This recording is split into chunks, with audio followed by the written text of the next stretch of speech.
Fall has definitely fallen upon us here in Kansas City, and although I'm a little saddened by the cooler temperatures and the shorter days, the appearance of beautiful pumpkins and winter squashes at local farmers markets around town is helping to soften the blow. As you can see, these are some amazing creatures which deserve some serious attention. I just didn't think I could do them justice in one simple episode.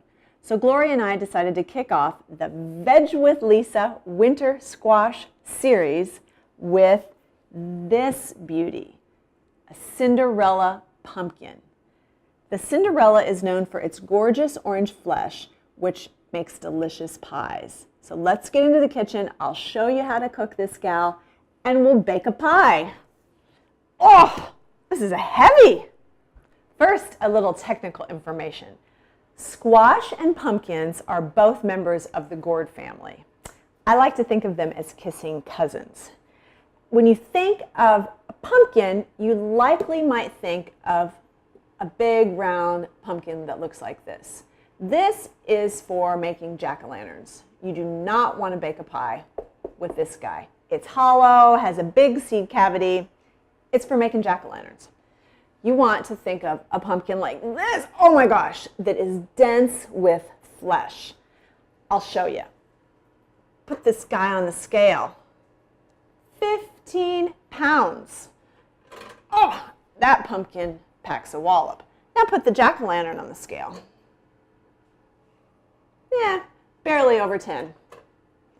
So you can see this is going to be filled with much more delicious orange flesh. You might be wondering, why would I go to the trouble of cooking one of these when I can go to the supermarket and buy a can of pumpkin puree? Of course you can do that, but why would you want to when you can bring home one of these beauties and prepare it yourself? Super, super easy. You will need a pretty good sharp knife. I'm just simply going to cut this beauty in half.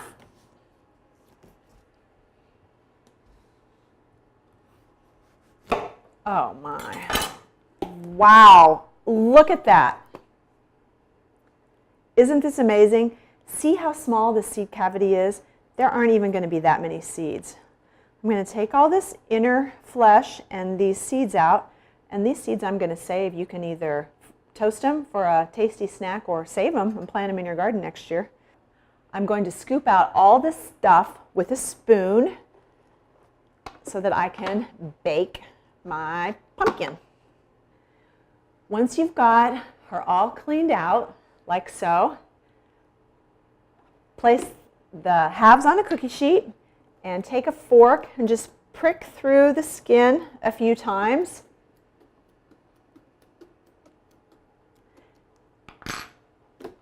And bake it in the oven until it's soft and collapsing. Once the pumpkin has cooked completely, it'll be all soft and collapsy like this. Gosh, look at this gorgeous flesh. All you do is scoop this beautiful orange flesh out into a sieve that I've placed over a bowl to collect the juice. Scoop all this out. This orange color is indicative of this particular pumpkin and most winter squashes' high beta-carotene content. Beta-carotene is a really powerful antioxidant. Again, pumpkins and most winter squashes are all also very high in other vitamins, minerals, and fiber, low in calories. Not only beautiful, but they're good for you too. Wow, isn't that beautiful? Once it's stopped draining off the water, all you're going to do is process it in a food processor. I mean, I know there are a few steps involved to this, but it really couldn't be any simpler.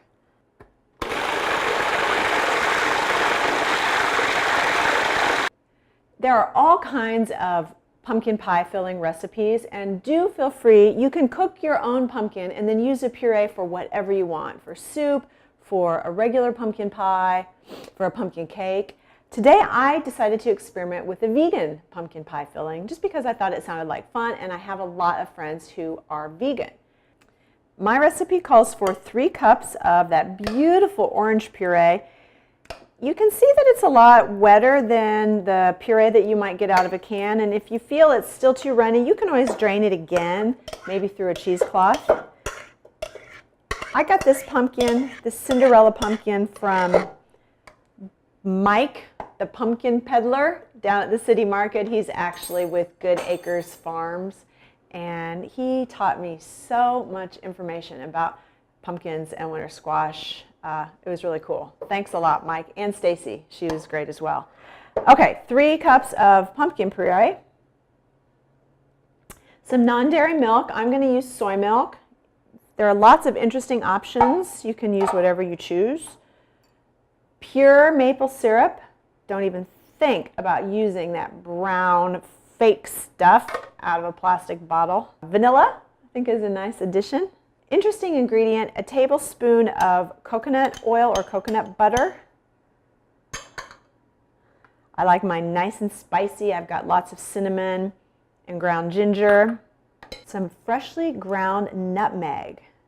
Now, I like to grind my own using this nutmeg guy and a microplane. You can, of course, use pre-ground. Same goes with some freshly ground cloves. It's super easy to keep regular cloves and grind them yourself in a mortar and pestle. Salt. Now I'm just going to use the hand mixer to combine everything thoroughly.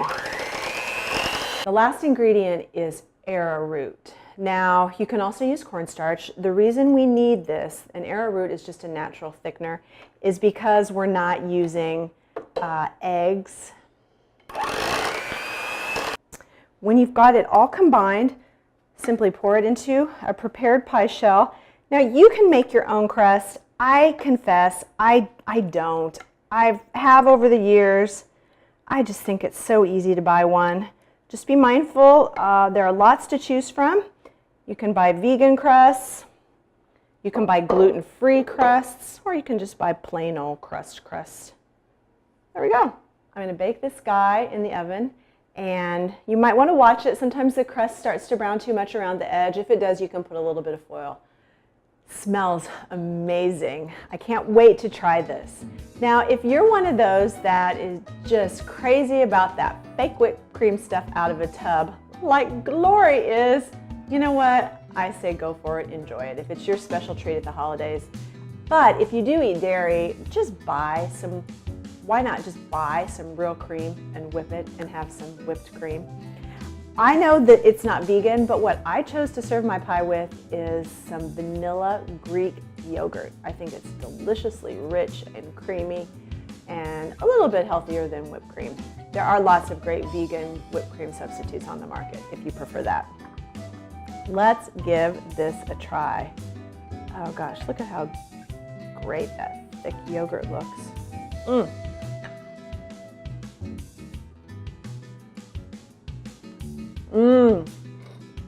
Oh wow. You can taste a little teeny bit of the coconut from that coconut butter, which I like, and the maple syrup.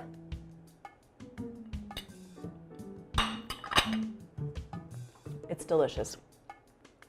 Thanks again to Mike and Stacy at Good Acres Farm. Stay tuned for Winter Squash Series Part 2.